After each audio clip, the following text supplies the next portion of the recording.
form. Well, hello everyone. How are we doing today? Excellent. Excellent. Fine, thank Thanks, you. Emma, for joining us today. It's a pretty relaxing week this week. It's not like you got anything else to do.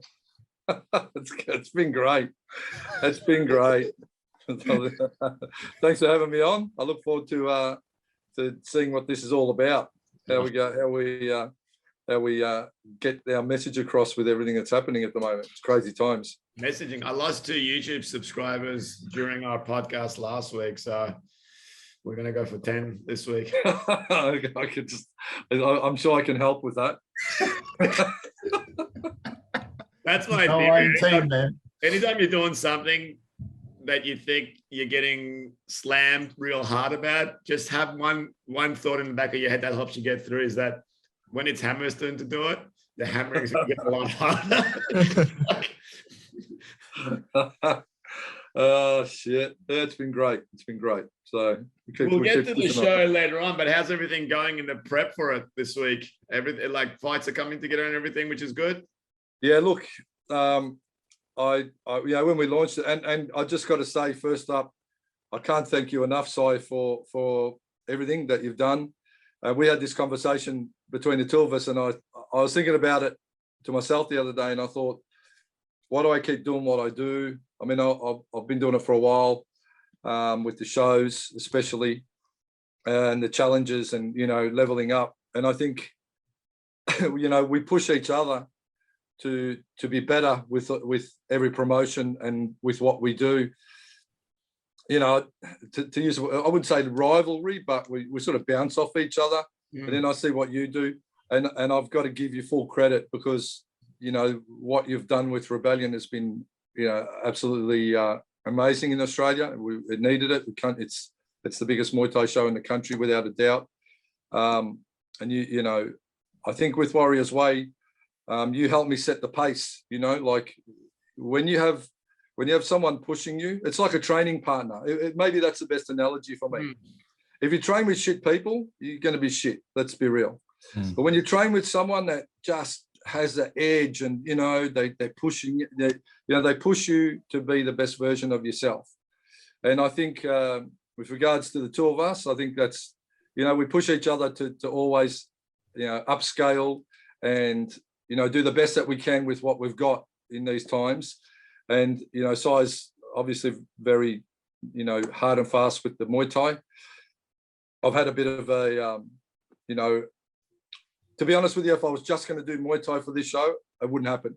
That's number one, because there's just not enough out there. So Si and I, we've spoken about the boxing. We thought, what, we'll do it. We'll do a show, and we probably will do together, hopefully, where we just get the Muay Thai guys boxing each other. It'll be fun. It'll be entertaining. A lot of people disregard our skills. We've got some skills all around, and certainly it'll be something that would bring it something different to the sport, I suppose, or as an entertainment, which is what fight sport's all about. You look at the Jake Paul shit, look at the Mayweather fights, you look at all these fights now.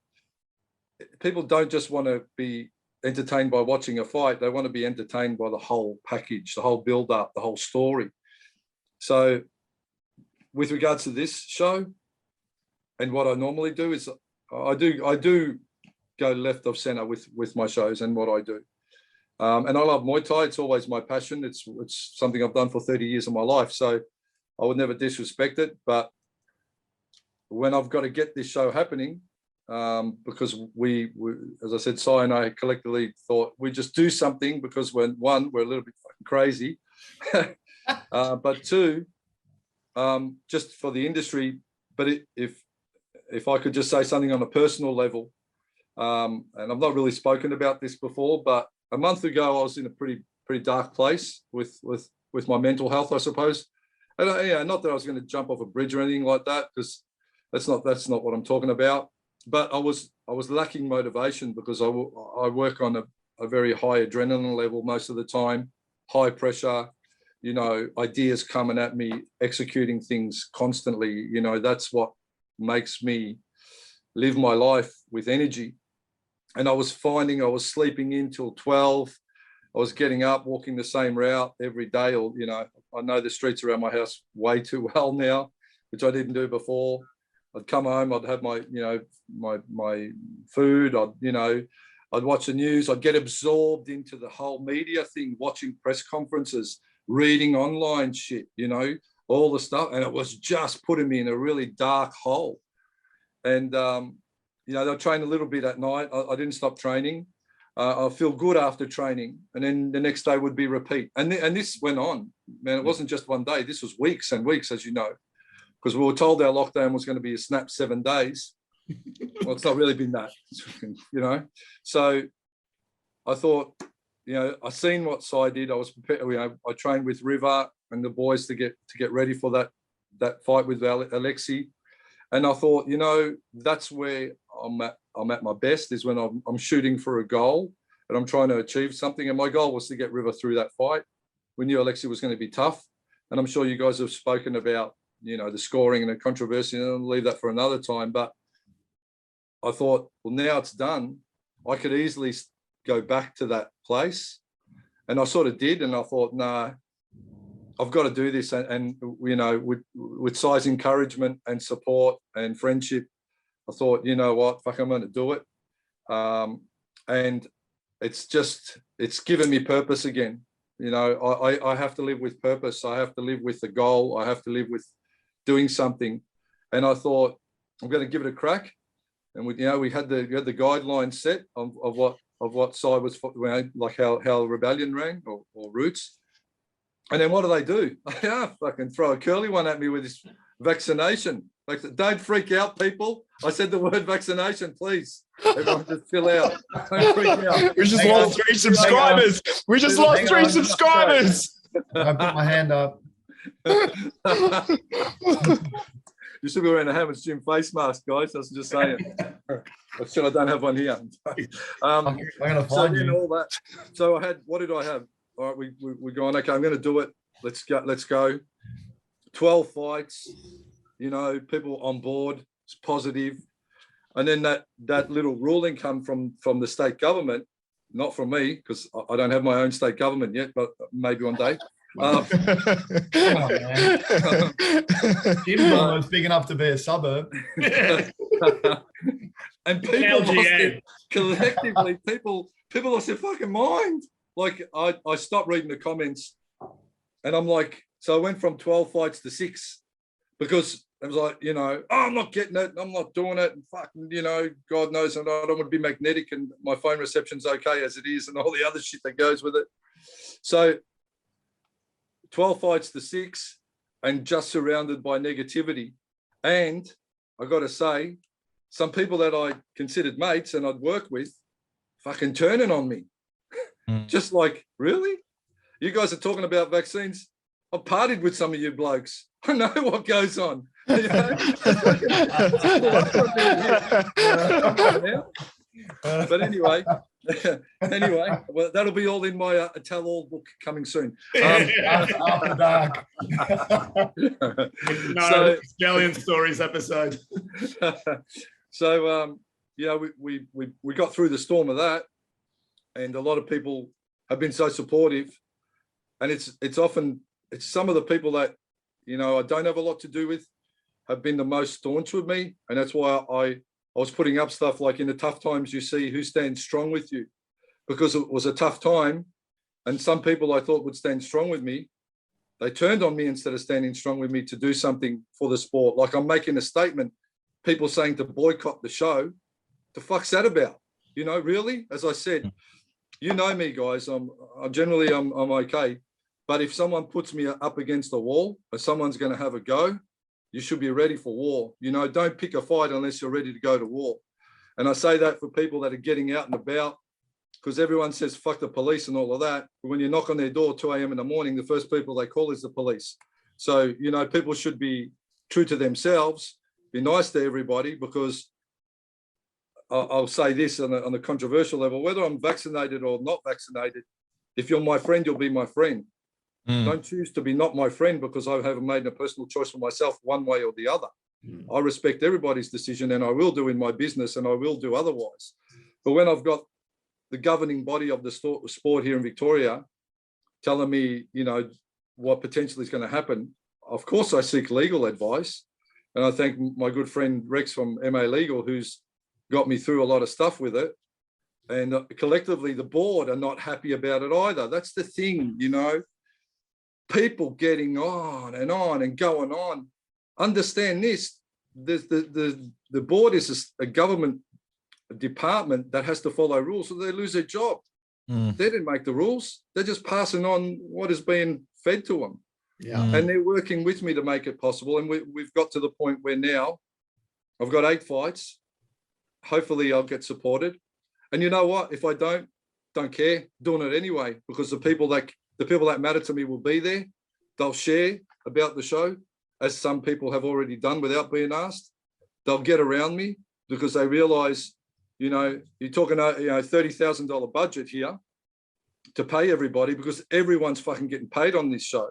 No one's doing it for nothing. You know, as much as we all say that, there's one person working for nothing at this point. That's me. And I've been working constantly since I made that decision to get out of my fucking bed and get that working every day to do something that's going to give a little bit of, you know, motivation for people. And there was one point where I rang Si and I said, man, you know, I think I'm going to cancel. You know, I think I'm going to pull the pin on the show. And I'm sorry for talking a lot, but I just got to get this out. Oh, go. This is good. This is good. Go. I was going to cancel the show. I'm telling you, I had enough. And I'm like, I'm losing money. Everyone's turned on me. Well, some people really got to my heart, you know, things that get to you in the heart. This got to my heart. Because as I said, I know people for up to 30 years. And instead of being supportive and giving me a call, they're fucking ragging shit on the internet. And I'm like, dude, it's not for me. I don't need this business that bad. I'll make money in other ways if I have to. So, as I said, I was going to pull a pin. I had a chat with Si, and then I thought to myself, you know what? There's people like me that are just going through the motions, especially in Melbourne, that are sad, are down, are defeated. It's bad news after bad news. So do I want to contribute to that bad news for those fans or those supporters or those fighters that are looking forward to this one glimmer of hope? And just for them to go, oh, look, even Hammer's, you know, given up. Even they've stopped Hammer from doing his show. The government stopped him from doing it. You know, it's a fucking new world order taking over fucking Muay Thai, whatever the fuck people are saying. Have your opinion. Do what you want. But you know what? I'm fucking testament that I'm pushing through with this show because of the few good people that have got around me and supported me and making it happen with me. It's not about me. It's about being resilient in this world. So when I was going to pull a pin on the show, because it would have been easier and I would have saved a lot of money and time and stress and everything, I didn't, because I thought if it's one kid or two kids out there that see this show being defeated, maybe that's going to set them up for more negativity in their life going forward. Maybe they'll go, you know what, you know, it's too hard. Everyone's stopping life, you know, gyms are closed, shows can't happen, you know, doom and gloom. Melbourne's having earthquakes, you know, what else? So am I going to add to that negativity? Am I going to add to that defeatist attitude that people can have? Am I going to add to that, you know, doom and gloom? No. I thought, man, if it's just me, and at one point I was down to 6 fights, or we even spoke, I was down to 4 fights with a highlight bout. Man, I would do it. I would do it just to do it. Even if it cost me money, even no one supported, I don't care, I'll still do it. Because it got beyond the point of me doing it for anything else, but just because I set that up in front of me and I wanted to fucking smash it. And as I said, I can't thank everybody enough that supported me. So I had to get it out, guys. I'm sorry, but my passion. I'm sorry. Hammer, I think the way I would describe your and my relationship, it's not like rivalry isn't a great word, but it's like, you know, if you ever watch World's Strongest Man competition, and looking at me, you remember that? I still want to win. Andrew, shut up. Like, you know, his brothers are closed. I'm in an extreme danger zone. At the end of the day, and they cheer for each other to get the lifts because they know if one bloke does that heaviest Atlas stone, they're going to do it one day. And I think that's it. And I've said this before with the last show. Hammer called me every day or every second day to check up how everything was going.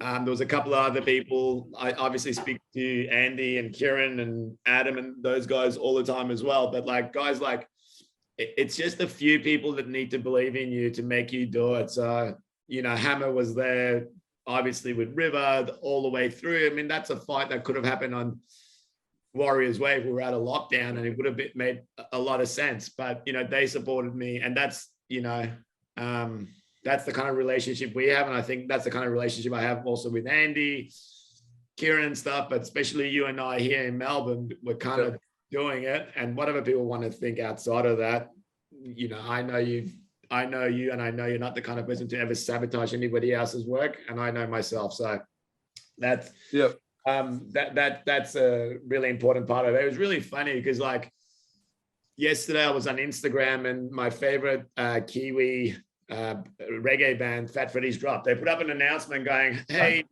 fam, whatever they say in New Zealand, just to let you know, for our tours over summer in Australia and New Zealand, the governments of these two countries have mandated vaccines to attend. So just remember, if you come, you have to do it. They're not saying we're doing it. They're saying at the venues we go to, in the cities we go to. Man, I send the thing to a few people, just people going, oh, we're so disappointed in you. We're canceling. We're not following. We're not coming to your shows anymore. It's like, man, these guys, they're not making the decision. They didn't come up with COVID. Just trying to eat. They didn't come. We're just like, the venues we use won't let us do it. And it's not, it's not up to them either. We don't want the, like, and I'm glad Hammond mentioned the combat sports because those guys, they're people like us. They just want life to be normal. And, you know, we had this online meeting the other night and they're trying to navigate through it either. No one's got the answers. We're just trying to get through it. And, you know what, there's been to me, it's funny because I look at the irony of some things and I look at the last 2 years almost, or year and a half, you know, in a week or two in Melbourne, gyms have been shut down for 365 days. You understand? That's a year of no income. That's a year of savings gone. That's a year of, you know, just challenge. And I think, you know, going back through the COVID journey, you know, we've gone through our ups and our downs and it's really tested our resolve. But I think social media has a lot to answer for. You know, let's go back to April 2020. Remember all the posts? COVID's fake. It's all made up. It's not real. Oh, gee. Where are those guys at now? Why don't you pop up going, hey, it's still not real? Tell the 2,000 people and all that in Melbourne, there's people that are sick, man. I know personally someone that struggles and wasn't vaccinated, got sick, can't walk up a flight of stairs now, even though he's recovered, because he's still got the effects of it. So some people get it and in 3 days they're fine, and that's great. Some people get it and they're in real trouble. And I've got my mum who's elderly. If she gets it, she's dead. You understand? My mum's dead if she gets this thing. That's a doctor's lung specialist personal, you know, advice he told me. So you're going to sit there and tell me it's nothing, it's this, it's that. Don't worry. Have a disease that's going to threaten the life of your most loved relative, and then tell me how lightly you're going to take it. Don't take it light. I'm open-minded. I believe on whatever. But when I see the effects of something, and I think it can happen to anyone, as it has happened to a lot of people that said, oh, it's bullshit. Next minute, coughing up shit. So it happens. It's out there. That's a given now. You know, the hospital system's wrecked, and there's a whole heap of other stuff that comes to it. But for me, it's like the reality is of being fearful of people around me getting unwell. And, you know, I'm just trying to do the right thing by everybody, and everyone can do whatever the hell they want in this world. I'm a believer on that. I don't care. You know, shave your head and put fucking jingle bells on your nuts and run up and down Berg Street. I'm happy for you. I don't care.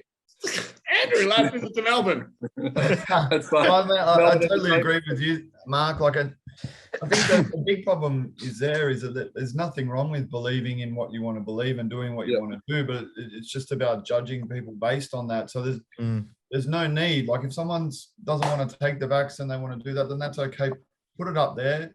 Do what you got to do. And I heard a good quote the other day about it. Opinions are like arseholes, and if you don't have an arsehole, you're just going to end up full of shit, right? So you've got to have a little something that's got to come out, and that's okay too. But when you step over the line between giving an opinion about something that you believe in and then starting to fucking rip into other cunts who, you know, you're just doing what you believe in on there, and I mean, I'm not going to go in there. And that's fine.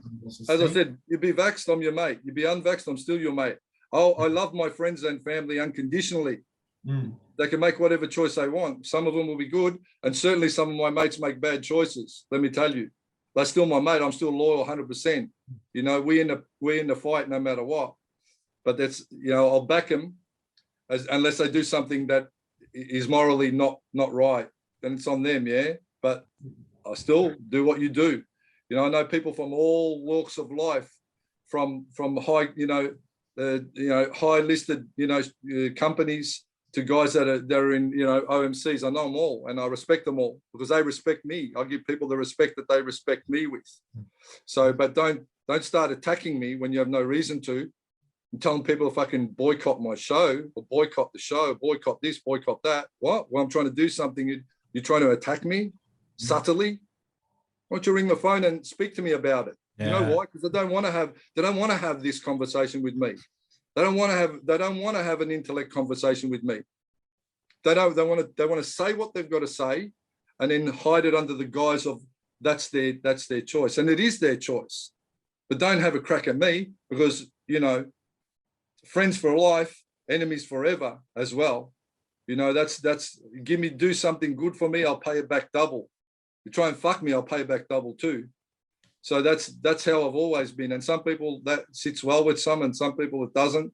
But I wear my heart on my sleeve, and I go to the bat for people that support me. If you don't want to be on my team, don't be. So I don't care either way, On that note, Hammer, so I've got to ask, what, on a more lighthearted side of things, what's the fucking funniest phone call, SMS, or email or comment that you read about this whole dilemma so far?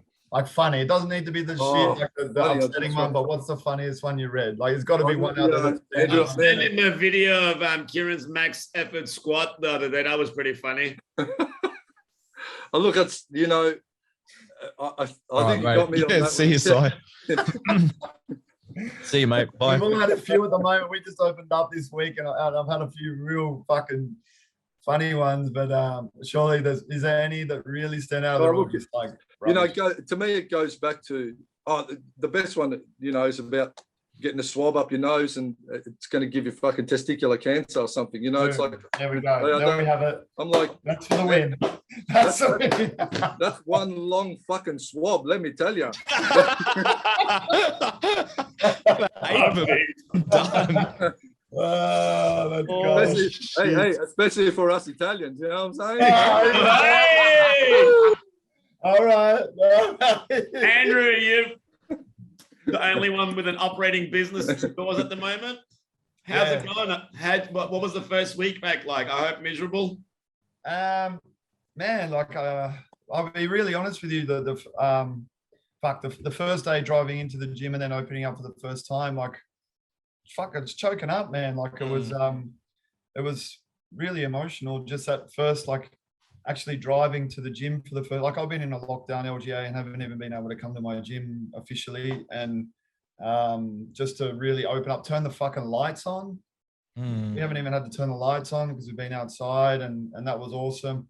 Seeing people come in, it's always like the last lockdown or last 10 that you guys have had, is that just seeing the smiling faces when they walk through the door. I mean, no one's smiling when they come through my door, but anyway, I can the hard part is, like, obviously there's a lot of impact to the business around cancellations and suspensions because there's a lot of people who haven't been using it, or, and again, we've got a government mandate at the moment. This isn't anti-mandate that have said that we're only allowed to let double vax people come in. That's not what I heard.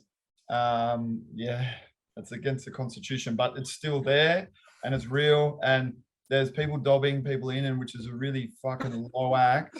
And people are getting. Sorry, I'm just laughing at Kieran. I'm just laughing at Kieran dragging his reaction. He's just sweating balls over there. Just two words he said. He's dying. Bring it on. Oh man. Oh shit, man. Oh man. But it's good. It's so good. The fighters are in again, and you know this is the first one we've had where we haven't been able to have professional athletes training at all. Like last time we could do that. This time, nah. But anyway, we're back, and the restrictions are. They're workable, man. It's just nice to see a little bit of money coming in the bank again, you know. Can I ask a question? Because this is a real thing that I'm thinking, you know, especially for Melbourne more so. People are they haven't been around crowds for so long, and there's been such a fear put out there about being close to people and around people. Yeah. Is that factor played in with any of you guys? Have you seen any sort of instances of that being real?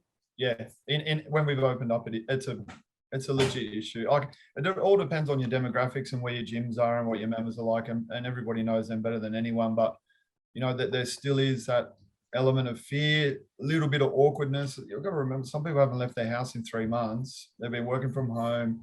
You know, if there's someone like you, who's got someone at home that they've got to look after, they're strategically picking times to go outside and stuff like that. So, you know, we're a little bit more than a little bit mindful of that first day in, and we're gradually starting to get people used to being amongst other people and the contact and stuff like that too, you know. So hopefully it gets better as the months go on. Well, I've seen it here, and you know, the real concern now in Melbourne, and today we was around 2,300 cases. Is that right? So somewhere around there. So we've been locked down for so long. You know, we've been misled with all this information in some ways about it all. You know, people have been living on hope that if we keep doing what we're doing, we'll be better. But in fact, today it's sort of worse, and we're still, you know, curfews and all that. But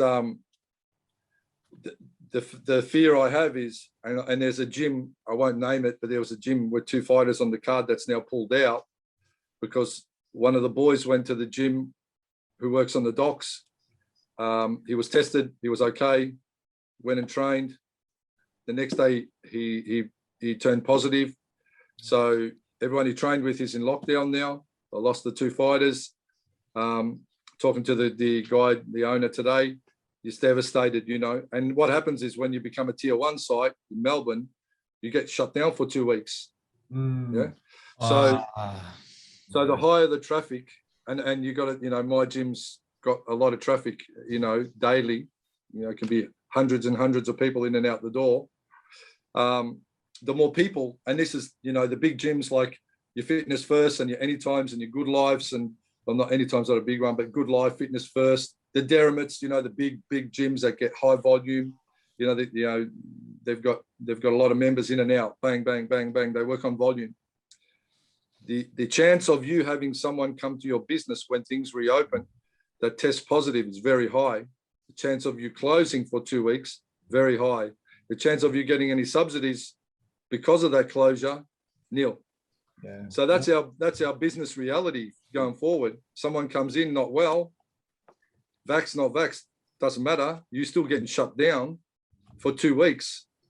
And my expenses here in 2 weeks is a lot. They've changed that up here. So they've had and it's good. Like they've the way they're contact tracing and everything like that's a big fear of mine too, man. Because if I lose one staff member who's positive, you've got to stay home. Yeah. But they've changed the thing. They used to have close contact and casual contact. Yes, correct. As of now, anyone who's been double vaccinated is no longer a close contact. They become a casual contact. You've got to go home, test, and sit it all out. Right. Yeah. But if you're unvaccinated and you do that, then you've got to do the whole 40 whole yards. So that's going to change. But we're buying all the test kits here and stuff because their contact tracers will just pick out who's been in that gym and contact with that person at that time. But if they've been in there all day, that's all our members. That's a big day. So we're just got to see how we go. It's a new world. Talking about the rapid testing, and I'll let you know how I'm going to run my event. Yeah, because what I'm thinking is now I'm going to get the event going. There'll be X amount of people in there, someone in there sick. I'm not sitting at home for 2 weeks. I can't do it. Yeah. So people are going to drive to the venue. There's a car park at the side of the venue. I'm going to set up an ambulance and rapid testing team of people. You sit in your car, you drive up, do a rapid test, swab your throat, your nose, whatever. Then you go sit in your car for 10 minutes and I'll send that person a text saying, you're clear, come in. That's so mad. Everyone, and the thing with it, even the board, even the state government are going to do it. I'm making everyone that's part of my show do this because it's not worth it for me to do it. There's nothing in this show already. And then what, I'm going to sit at home for 2 weeks, contemplating life.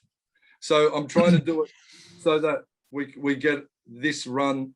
I've got to follow the guidelines of the state government, but I'm putting in this 10-minute inconvenience just so I can show, number one, we're not irresponsible. We're professional as an industry, and it's a professional show.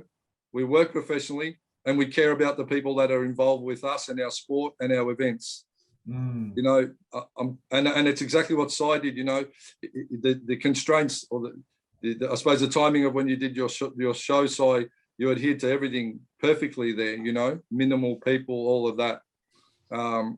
But now they've stepped it up, and I'm thinking, man, with the case numbers going up, I'm waiting for something to happen before Saturday that's just going to roll me on top of everything else, but bring it on. I'll take it as I can. But the rapid testing is I'm involved with the company that's doing it now. And it's like, if you can wake up in the morning and you feel a little bit shit, we all have that feeling. Oh, no. If I go get tested, then people want my phone number and who I've seen and this and that. How good is it if you can just get something at home and you test yourself and you go, I got to chill after training last night, because usually I'm an idiot and I walk around with wet clothes after training and I get a chill or it's a bit of a sore throat the next day. We all, because we're in the exercise or fitness industry, you sweat, get a cold wind, next minute you got a bit of a cough. People are wanting to, isolate you. So if you have a kid at home and you just go, I'm not sure, test myself, I'm sweet, no problem, So this is the world we live in now. Yeah. You can fight it all you want, but when 9 out of 10 people that you stand in a group with will be vaccinated and be following the rules, and you don't, 9 out of 10 people is all I say, or 8 out of 10 people. So cameras, what's the stat in camera? 97.8%. 98.8% single dose. Wow. This is going to be my first test in the entire 18 months. The first time I've been tested on Saturday. How do they go with crooked noses with sticking in there? Man, I think your nose is big enough not to have a problem, buddy. Where's the mute button? So we'll come back to the Warriors wake up. Let's move along. Move along. Hey, that was quick, man. That was clever. Hey, new Andy, new G, new Andy. You're back, baby. You're back, man. Let's go. Come on. All right, Kieran. Did you watch the Muay Thai League show on the weekend? I did watch the Give us Muay your Thai report. League. Disclaimer. Great work, girls, but I did fall asleep because it was late. We have the time, the daylight savings time difference. So apologies, Nicole, Banny, and Natalie, but I did fall asleep at the end of the first round. I woke up really confused. I'm like, fuck, what's going on? And I look at the screen. My eyes are a bit blurry, and it's like live stream ended 19 minutes ago. I'm like, all right, Facebook, see who won. Quickly jump onto Instagram. So shout out to Natalie, who won the WBC title against Nicole Banny. Shout out to Nicole. That was her last fight. I understand that between her and Dwayne, her husband, they run Bloodshed. And I think they had a plan of before the kids get to school, let's just spend 2 years and see how far we can get in those 2 years with the fights. I think off memory, Nicole maybe had 6 or 7. She won 6. That was her 7th fight. Unfortunately, she didn't get the win for her last one, but shout out to her for, I think that's quite admirable, saying, look, I'm taking 2 years. I'm going to try as hard as I can. I'm going to commit myself. And if you ever watch Nicole fight, she was always incredibly fit and her physique was amazing. And she was always, you could tell, and lovely. All of the Bloodshed guys are like quite lovely people to hang around and speak and talk to. But you can tell she was like 2 years, I'm just going to send it and I'm going to try my hardest. So shout out to her. Great career. I think a lot of other fighters can take away something from her, which is you do see some who maybe come to the end of their career or come to that point where they should retire and they can't admit it to themselves, or they can't come to terms and just one more, or they just keep going, and she was just able to go, nah, that's it. I've made the decision and I'm sweet now. So shout out to her. And then the rest of the show, for the most part, shout out to little Dre, little Team Stolder, little bigger, smaller Brody. I don't know what do we say for that? Younger, bigger Stolder boy. He threw a big lead hook on the boy that he was fighting in the first round, clearly clipped him behind the ear. The other boy lost his balance and his equilibrium. And in the very few times when I would support any form of spinning technique, he had a beautiful little step in spinning back elbow. It caught the boy right on the buzzer.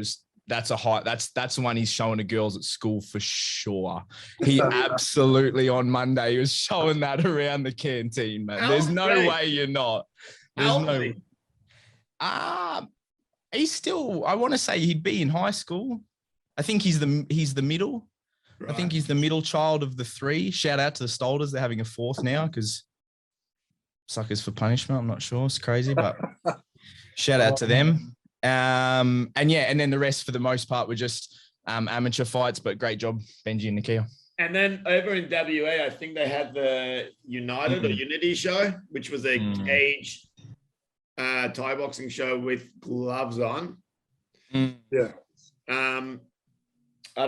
I know Ridley had a couple of guys on it, and one obviously one championship does the Muay Thai fights in the cage, and Angie and Wayne Parr did those with the CMT shows. What are your guys' opinions of the Muay Thai shows in the ring, in the ring versus the cage? Andrew, you've got something negative to say. Get it off your chest. Yeah, fucking A. I hate them. Resident hater. I look, we've had a crack at a couple. Unless there's MMA there, I'll be really honest. Like, I just can't see the point, because it's even harder to see from every show that I've been to, man. Like, I feel like a ring's a better place to watch. I agree. But the clinching side of things really fucks you up when you're stuck up against the cage. It becomes, you can't roll, you can't lean back. I don't know, man, but that's my opinion. But on camera, it looks sick, and it's really appealing to people who are MMA fans and love seeing that shit. So, good on them. But for me personally, yeah. I think that the cage stuff, and it's something I actually thought about doing it years ago in Melbourne when it was allowed. You could do Muay Thai in the cage and MMA in the ring. I thought, well, that'd be interesting. But I remember I was training with Chris Butcher. You guys remember Chris Butcher Harrington? Yeah. So he showed some interest in doing it. So I said, all right, let's put the gloves on and see how it goes down. Didn't go down so well. It wasn't, if you're going to get the same amount of money and it's purely to try and create some marketing hype around the fight, it's good. I get it. It's in a cage. It's little gloves. Everyone wants to see people smacking on. It's like the bare knuckle boxing in the States now too. Yeah. But we have a responsibility as trainers and promoters to look at the long-term well-being of our fighters.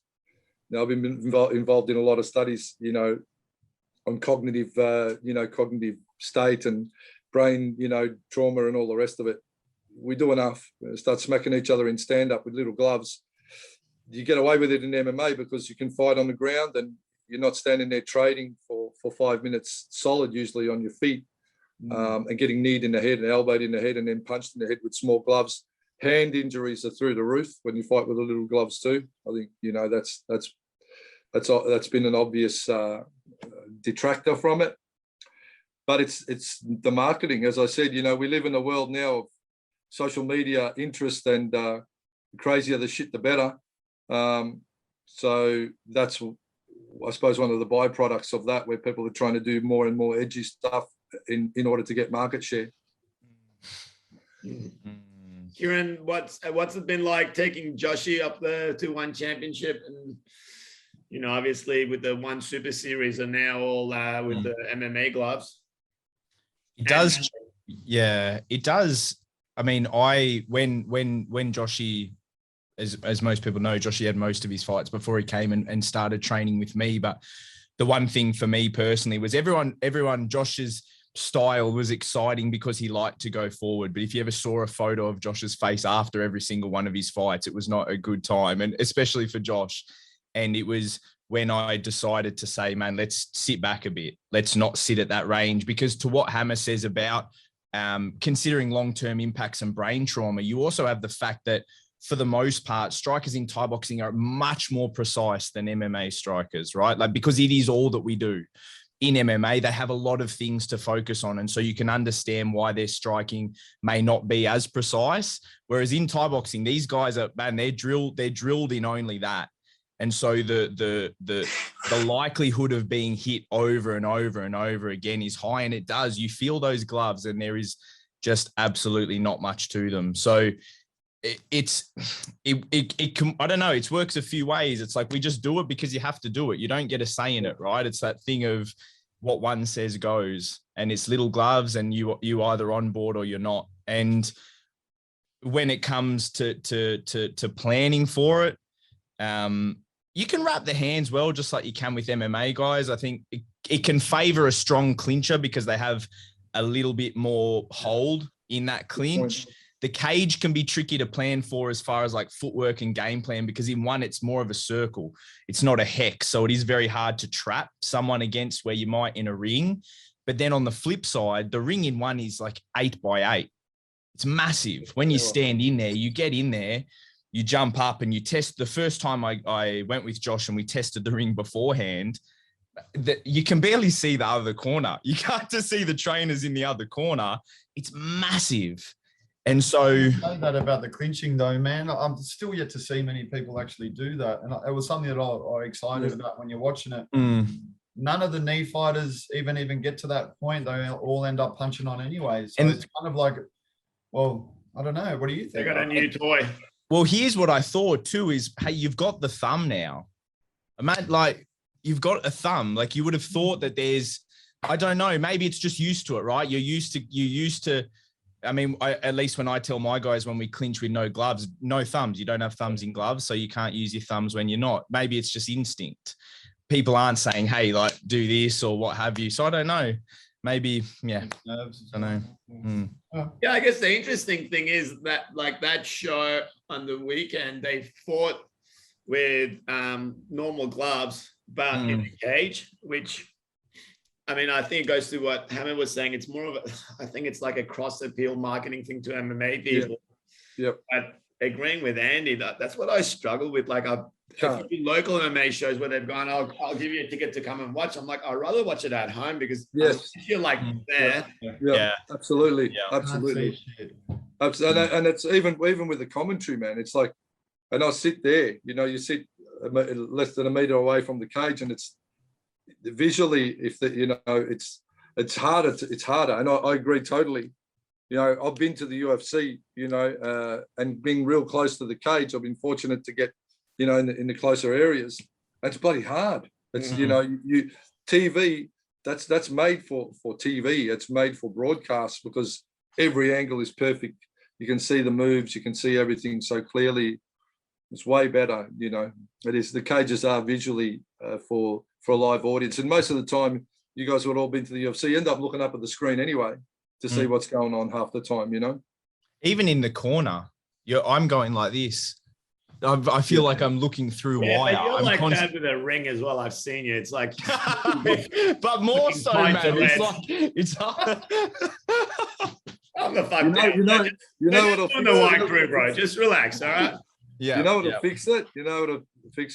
Periscopes. Just periscopes. Hey, like these ones. Just sit there with little things. That's last week, and coming up this weekend, the only show we're really going to talk about is Warriors Way. So, guys, if you're watching this, head to the Warriors Way website, warriorsway.com.au. There's a link there to get the live stream. Hammer. Yep.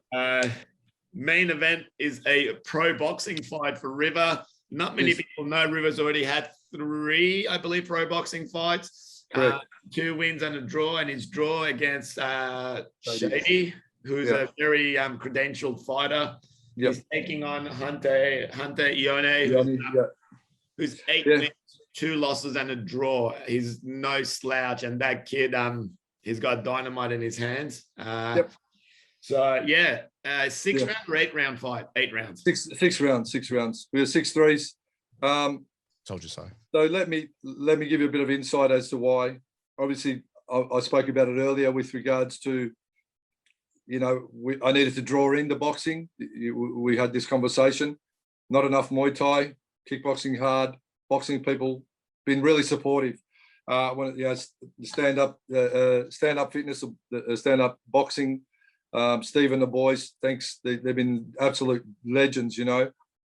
Some real good people. The guys at Power Gym, Sam Abdurrahim and all the boys. Thank you so much. Those guys have been backing me and encouraging me more than as I said, some people that I would have expected it from.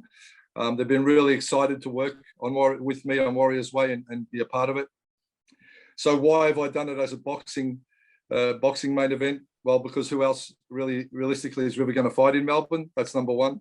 Out of state, as it say, that drew me to that as well.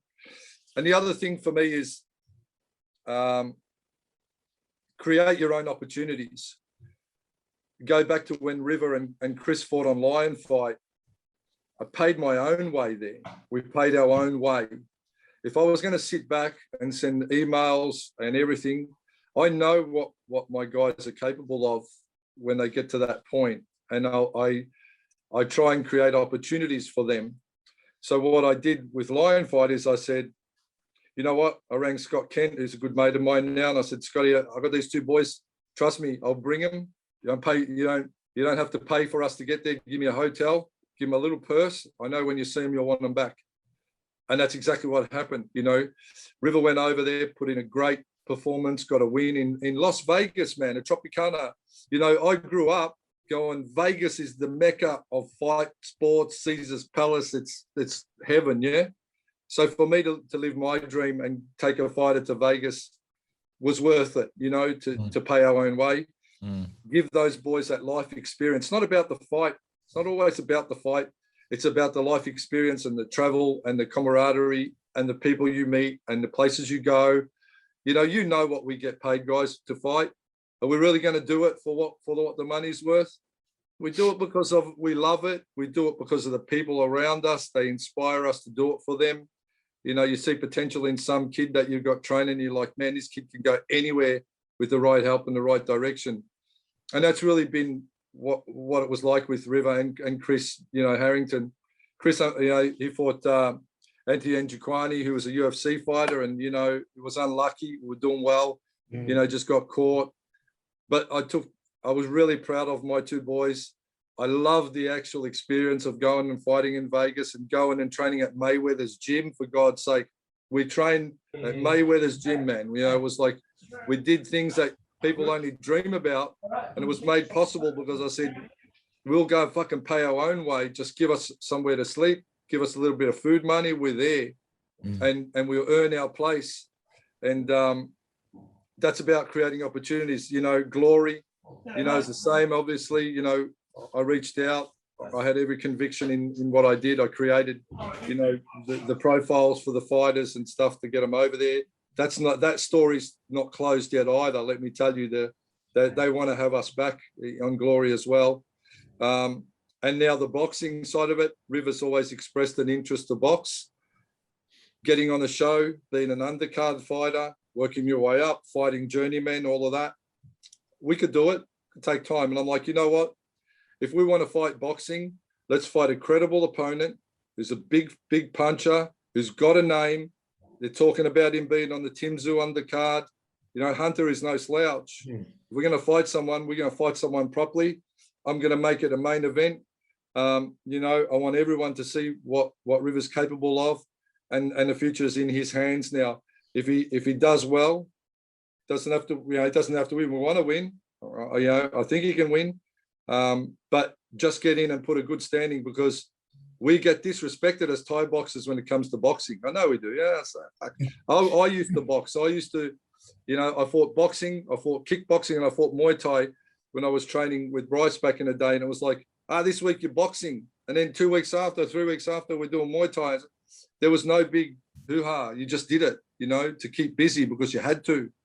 Now there's a lot more science in what we do, and there's a lot more planning and strategizing and everything. But I thought, I'll create our own opportunity.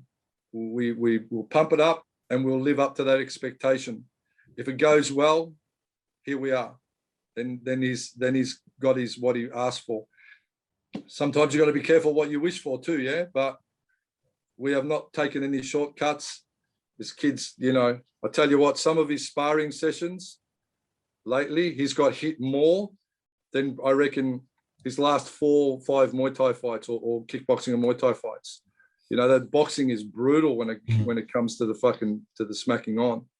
But he's doing what needs to be done, and hopefully, Saturday will tell the story of the preparation. But as I said to him today, we create our own opportunities, brother. We don't sit back and wait for things to come to us. If it doesn't come, I'll make it happen whatever way I can.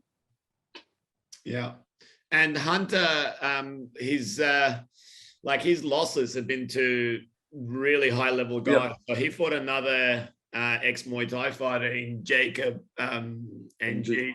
NG, yeah, and Jacob's probably one of the top guys at that super lightweight level, and Hunter actually dropped him, which was like, if he lands, he can hurt anyone. And I've seen it. That's been the collective homework that's been come to the fore. Everyone says if he hits you with a right hand, you got problems. He hits like a fucking heavyweight. Absolutely. He's an Islander, man. They all hit hard, so we know that. But Rivers fought. I'm married to one, yeah. River fought those guys in China. He's been in glory when he took out the Ramon Decker Cup over there. Those Chinese guys, they on some serious, I reckon they've done some serious strength training, and their post-recovery drinks would have been super duper ones, so they were really strong, long, hard hitting, and he come back to the corner, he goes, fuck, they hit hard, man. So he's fought hard punches before, he has. Ramesh and him trained together. Ramesh hits hard. Ramesh got a hell body rip, he can nail you too. He was just unlucky with that fight with Chad Collins, but that's a rematch for 2022, so it's coming. There's 2 other boxing fights on the card, but there's more specific to us. There's 5 Muay Thai fights as well. A couple of guys that I'm sort of keen to see how they go. Jack Matthews from Q's Gym, who fought in the last Roots card. He's having second pro fight. I thought he was great as a first timer. He's fighting a kid from Vinley's Honor Martial Arts, who, from what I've seen, looks very technically sound. So I think that's going to be a very nice technical fight. And the other fight that I think is going to be absolute fireworks, guys, it's going to be Tawny and Ben Higgins. That's Tawny's 4-0 in MMA, having his first Muay Thai fight. I was there for his last MMA fight, and the other kid came out swinging for the fences for 4 minutes. And I remember turning to our mate Matt Williams, who was there, and I said, I think Tawny's about to knock him out. And he wore the shots, and just pinned this guy with 2 massive shots. And Ben Higgins has been out of the action for a while, but he's had 4 Muay Thai fights and 1 MMA fight, and he's been down at our gym in the past, sparred a couple of our fairly good boxers, and he handles himself really well. So I suspect that's going to be fireworks. And you've also got a heavyweight boxing fight as well. The heavyweights unfortunately are offside. So there's been a change to the. Oh, actually, no. Are you talking about Nick Hannity and Nick Hannity? Yeah, cruiserweight. I suppose that would be their 85, 86 kilo cruiserweight heavyweight. There's also the Adam Copeland and Tim Davies too. That's one of the semi-main fights. They're 76 kilo. So, and both boys have been training hard for it. So that's, look, we don't have, as we've discussed, we're not fortunate that all the gyms are open now, and there's a vast array of these great fighters that we've been able to access. But these guys have worked around the current situation and made themselves available. I know they'd probably be better prepped in some ways. Let's be honest. Sparring's hard to get. People aren't traveling, etc., etc. So, but just the fact that they're getting in and doing it, you've got to say that's, hats off to these guys. Beast Gym and Ring, in particular, I've got to say thank you so much to Bowie and the guys at Beast, and Andy Colgrave, absolute legend, just been helping all the way through and got a good support. And then, there's everyone else that rolls in. I've got, Bones, Smack, Honor Gym, Kings MMA, obviously Braveheart. These guys have really just stood up and not made excuses. And then, Tarly and the guys at Dominance as well, O'Neill and stepping up with a fight on last minute. And also Phil Lai, with his boy as well. So, I've got to thank you. I said it before and I'll say it again, man. Like, this show's been really pushed along, and you've helped me so much. I can't thank you enough for making it work and give me that push along when needed as well. Anytime, Hammer, I'd like to push Andrew in front of a bus, but I'll always try to push you to higher levels. I'm just curious as to, so once you talk about all the serious stuff, how does it feel like walking down the street with someone like Si at the moment weighing about 120 kilos? I can't talk. I think he just invites me for lunch because I make him look good. But this is Hammer making me feel better though. 97, 98 kilos. I can't have butt level. He goes, I'm 102. I'm like 6'3". I'm under 6 foot. It's carrying a little, but he tried. It was lovely of him. We go to this place. It's our meeting spot. It's called Oasis, and it's like I suppose what you call it, Middle Eastern, deli supermarket, and it's just got like all the baklava cakes and all of this food that you just shouldn't have. And invariably we have our little catch up, and I'm just grab my shopping trolley and I'm leaving there. Always a lot less a lot less money in my pocket than I started, and a lot more food than what I needed, but. Hey, it's comfort food, comfort times. So it's always interesting, our meetings. So yeah, again, guys, anyone listening or watching, warriorsway.com.au, there's a link on the homepage for the live stream.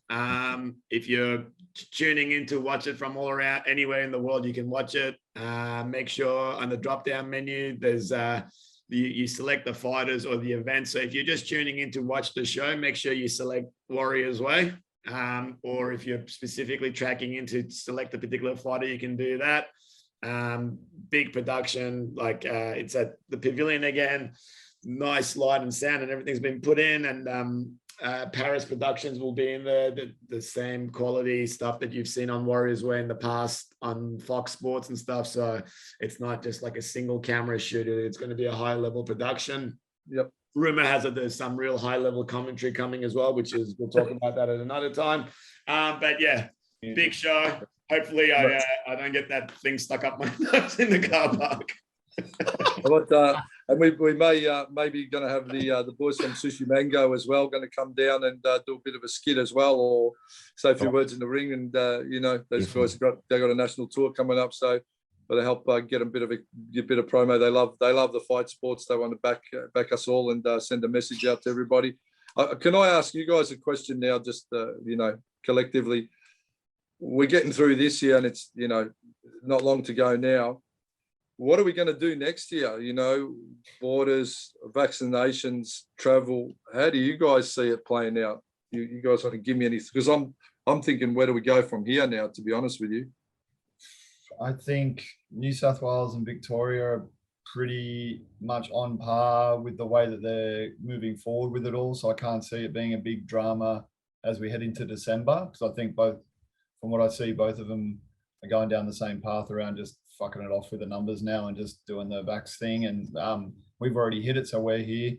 Victoria's already hit it, or sorry, about to hit it at the end of the month. ACT, the whole population is going to be populated, done, and I think that'll work between those three areas. I think Queensland is going to be tricky, and WA is a whole nother world over there. And South Australia too. Yeah, so I think that corridor is going to be really important, at least up until kind of June next year. Maybe might think open up a little bit, but I think that's probably the most important corridor between now and maybe Feb or March next year. That's my prediction. So Perth's Perth has been it's a real hotbed for talent, and we know there's a lot of good guys over there. Max McVickers and co. There's some good boys in that fight can fight us over here.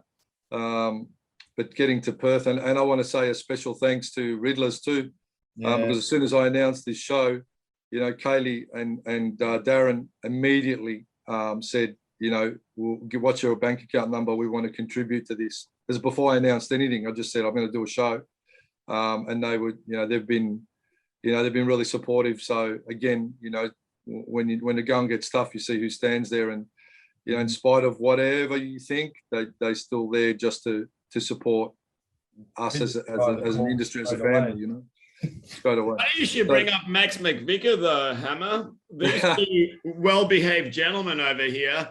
Look at them, little grubs that like standing outside. Max is training with Kieran now at Muaythai, and obviously Andrew has Palong Chok, and they've both been nagging me about December. So I've said to them, wait till Rivers' fight is done this weekend. They're standing there like a couple of fine young. He's got his shirt buttoned up and he's wearing the nicest green hoodie. I'm like, yeah, smart. It's like a race to see which state opens first. Size pitting us against one another, man. Yeah, it's Squid Games. But no, I think obviously New South Wales and ACT and Victoria will end up first. But I think we're just at a point where between vaccinations or no vaccinations, whatever happens, I think the borders are going to get opened in the next few months anyway. I reckon by our shows next year, my first of 2022 is late Feb, and yours will be April. I assume April, like it's always has been for the last 10 years. So I think we'll have some guys by then. I'm just hoping that a lot of the stuff around, like the vaccination stuff is gone by then. We're just at a point where things are just up to normal. I hope that's what happens. And it's just, to be honest, I just don't want to, I know we keep talking about it. I just don't want to deal with it, man. I'm over it. I'm over it too. And, we had that conference with the board, the Victorian board here, the teleconference the other night. And obviously next year, it may just sort of pale into insignificance or fade into the background. The other thing is that it comes in as you've got to have it, just like you got to have your bloods. You got to have your bloods, you got to have your Hep B test and all of that. So whether that stays in as a criteria for being licensed as a professional here in Victoria, or they just go, it's too hard, forget it. That remains to be seen. But what Rebellion in December? What do you think, and Si, at this point for that as well? I think I'm essentially matching the card Victoria versus New South Wales. I mean, we've got a lot of the fights for the Rebellion card that a lot of the guys are still committed to. I'd like to bring Jordan Fielding out from South Australia to fight Carter, but that's not looking strong for me. Because I think South Australia there might be a border issue. We've got BOA Super 8 November 21, and I had a meeting with my matchmaker today, Tiago, and we went from excluding all the fighters who were booked from Sydney and going specifically Queensland, WA to South Australia to now having to go, we're going to have to go completely the opposite way and almost exclusively match Victoria versus New South Wales. I also have a suspicion that what will happen by December is we probably won't be able to have 1,400 people in there watching. Yeah. So I'm sort of basing it at, if it's at 25% of capacity and a venue like the Pavilion is 2,000 capacity, we can get 500 people. and I'll do Roots during the day with 500 people and Rebellion at night for 500. Yeah. And live stream. And I'll be honest, it's like that shows. My first show was December 11, 2011. This is December 4th, 2021. So it's my 10th birthday show, and I would love nothing more than to do a big Rebellion. Bring all the guys, bring Blair and them from WA, Pinky and stuff from South Australia, everyone I've ever worked with, to have this great big show. I don't think that's going to happen. So we'll have Rebellion 24. It'll be the 10th anniversary, 10th birthday show. Hopefully all these guys will be there, like you guys. And then, in February 26th, it'll be Rebellion 25. So I'll do that as hopefully all the borders are open and we can have everyone. Then 25 is a significant number, so we can have like a proper celebration show. Yeah, well, that's why I've called this one Warriors Way Lockdown 2. So I did, obviously, Warriors Way Lockdown 1 was the charity event we did here, and we 28 grand raised for Thailand, which has all gone over. Some went to Phuket. The Reliance share of it went over to the WMC and Samui. That went to orphanages and the different charities over there to help them. So that was, if I look back on the good stuff, I think I was really proud of being able to do that and everyone being supportive of that.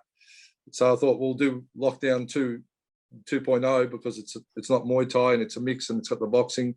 But my Warriors Way 25 in April next year, supposed to be a collaboration with Lion Fight with Ramesh and the world title defense.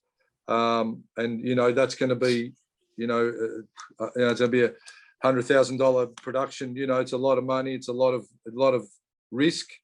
And if there's number restrictions and stuff like that, it's just going to be so hard to do anything, major and bring fighters in from overseas and all of that now. And that's the hard part that we've got to navigate around. But, one thing we've found now is we've got some great talent here as well. So we just got to really create opportunities for guys here that we can springboard off into overseas. And Kieran, with if I can ask you, with one championship, there was a whisper that there's 3 weeks quarantine in Singapore now. Is that a thing or no? I honestly wouldn't know. I think for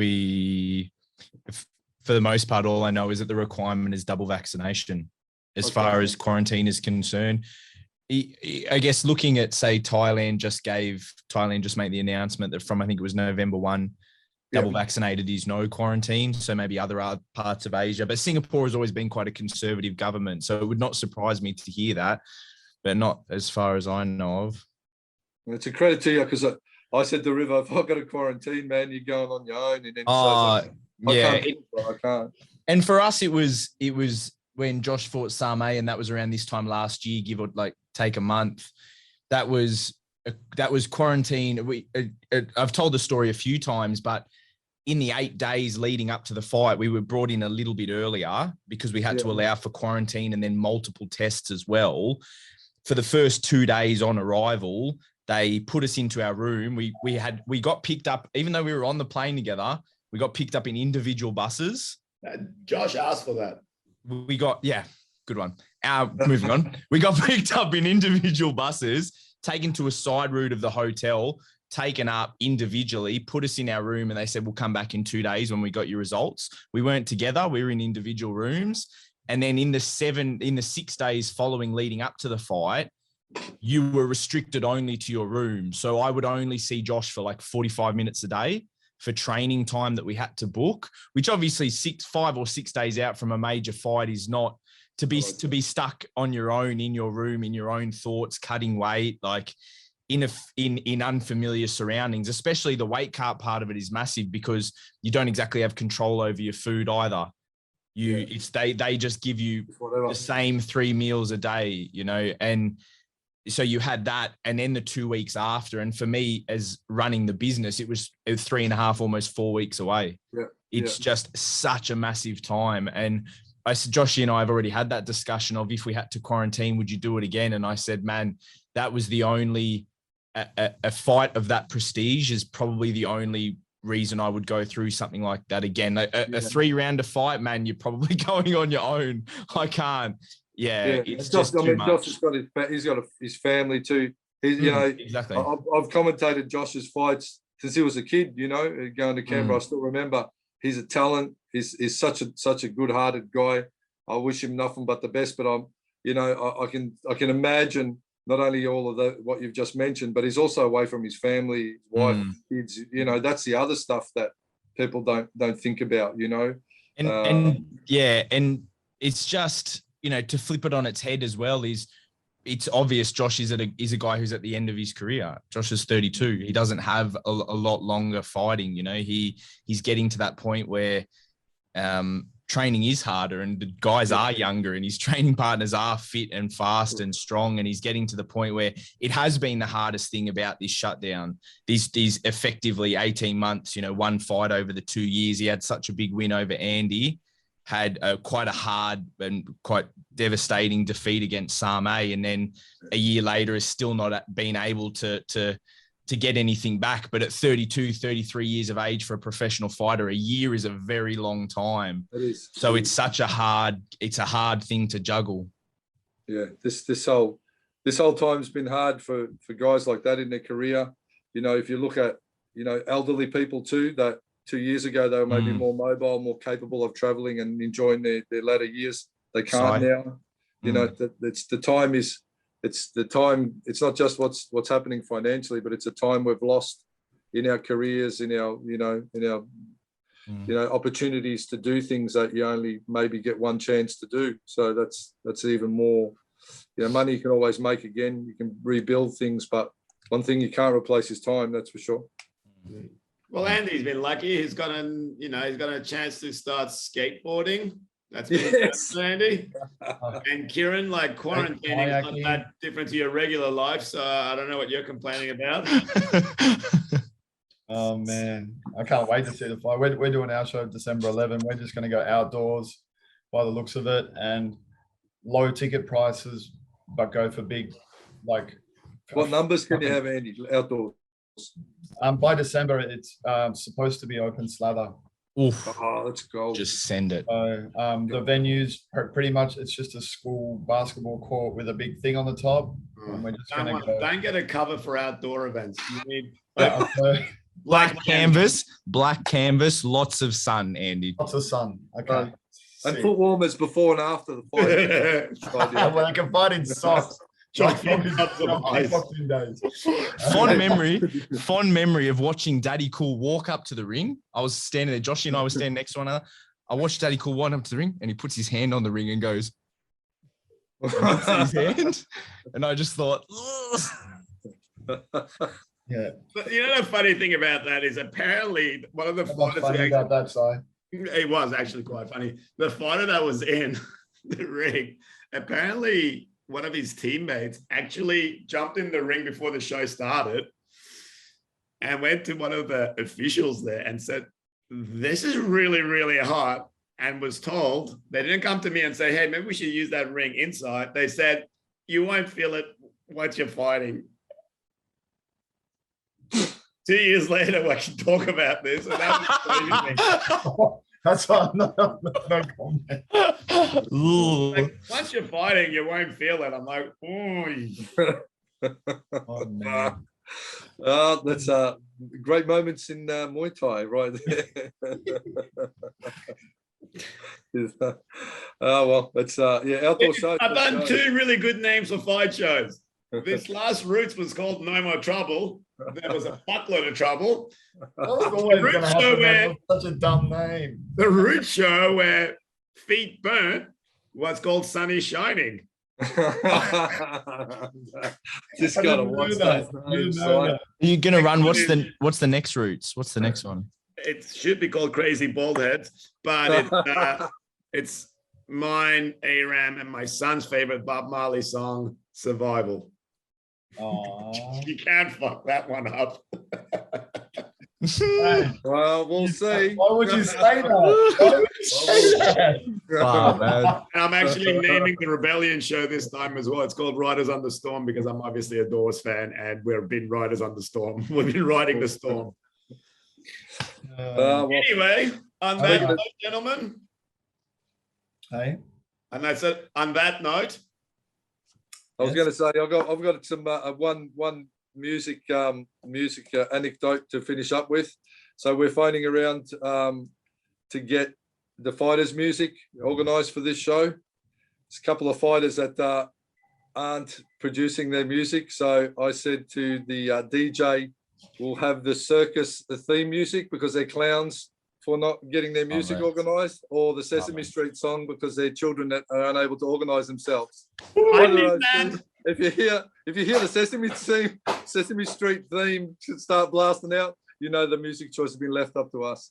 Love it. Road to Rebellion #1. One of Don Miller's boys, Dwayne, didn't submit his music in time. I selected the Sly and Robbie version of the Sesame Street walkout song. And then Ricky Fanous, being a responsible cornerman, runs up, gives me the CD, goes, "Hey man, can you just give me the I'm like, "Sure thing, bro. Shazang!" And he came out to Sesame Street. Love that. Love that. And I think he Promoters' lives. It's awesome. All right, Well, guys. thanks for having me on, guys. Thank you for your time and listening. And if I upset anyone, bad luck. That'll be right. Send the stats, Si. It's not the first time. It's the last time.